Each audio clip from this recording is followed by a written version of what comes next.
चादर की कीमत। जनवरी की सर्द भरी रात थी। सड़क पर चारों तरफ सन्नाटा फैला हुआ था। दूर दूर तक कोई नज़र नहीं आ रहा था।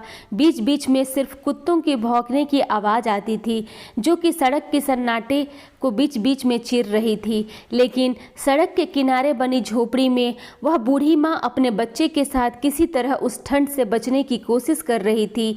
लेकिन फटी चादर और झोपड़ी में से आने वाले सर्द हवाएं उस माँ बेटे के जीवन की बार बार परीक्षा ले रही थी।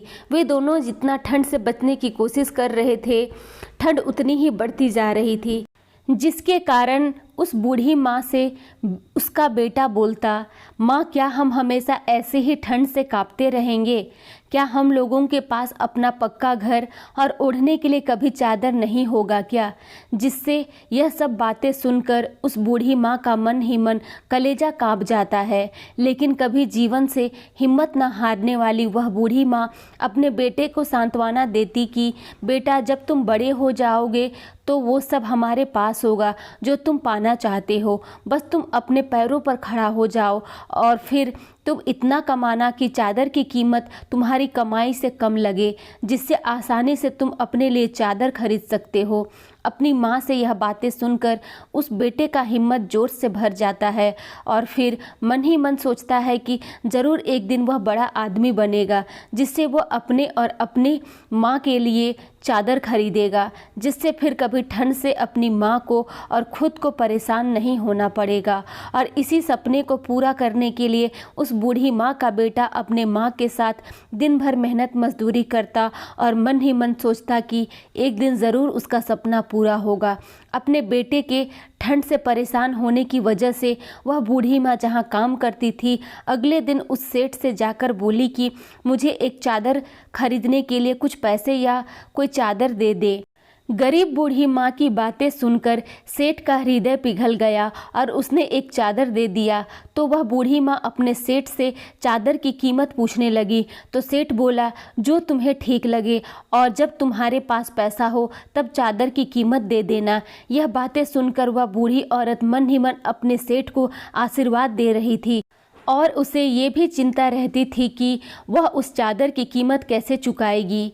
समय बीतता गया। उस बूढ़ी माँ के हाथ पांव पहले के मुकाबले कमज़ोर हो गए और वह लड़का बड़ा हो गया, जिससे अब वह लड़का अपनी बूढ़ी माँ को काम पर नहीं जाने देता और खुद को इतना काबिल बना लिया था कि वह पढ़ना लिखना जान गया था, जिसके कारण उसे उसी सेठ के यहाँ नौकरी मिल गई।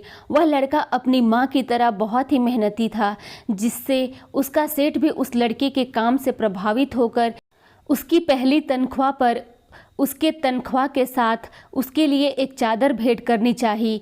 तो यह सुनकर उस लड़के की आंखें भर आई और वह अपने सेठ से बोला कि साहब, आप जो चादर देना चाहते हैं उसे मुझे ना देकर अगर मेरी माँ को भेंट करेंगे तो शायद चादर की असली कीमत होगी, क्योंकि अगर आज जिस मुकाम पर मैं पहुँचा हूँ वो शायद इसमें मेरी माँ का ही हाथ है और इसलिए इस चादर को मेरी माँ को भेंट करना। यह सब बातें सुनकर उस सेठ का हृदय गदगद हो उठा और बोला, ठीक है, अगर तुम्हारी सोच इतनी अच्छी है तो मैं तुम्हारी माँ से ज़रूर मिलूँगा। तुम कल अपनी माँ के साथ आना।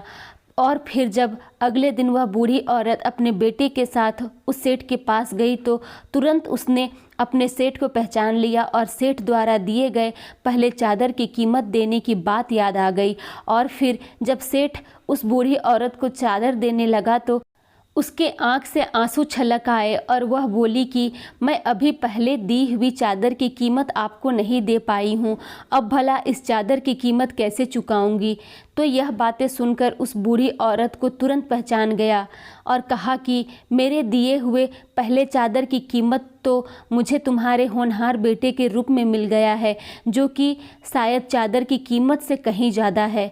यह बातें सुनकर उस बूढ़ी माँ की आंखें भर आई थी और शायद आज पहली बार उसे अपने चादर की कीमत का पता चल गया था, जो कि कहीं ना कहीं उसकी ज़िंदगी में खुशी लेकर आई थी। शिक्षा। अक्सर हर इंसान की शुरुआत दुखों से ही होता है, लेकिन जो लोग अपने कर्म पर अडिग रहते हैं और जिनके मन में यह विश्वास होता है कि एक दिन उनका वक्त ज़रूर बदलेगा, उन्हीं लोगों के जीवन में खुशियों का बदलाव देखने को मिलता है। शायद जब हम अपने दुखों की हालात में होते हैं तो किसी चीज़ का वास्तविक मोल पता नहीं होता है। इसीलिए कहा गया है, आप अगर सक्षम हैं तो अपने आसपास के लोगों को ज़रूर मदद करें जिनको आपकी मदद की ज़रूरत है। धन्यवाद। ये स्टोरी अगर आप लोगों को पसंद आए तो मेरे चैनल को लाइक और सब्सक्राइब करना ना भूलें।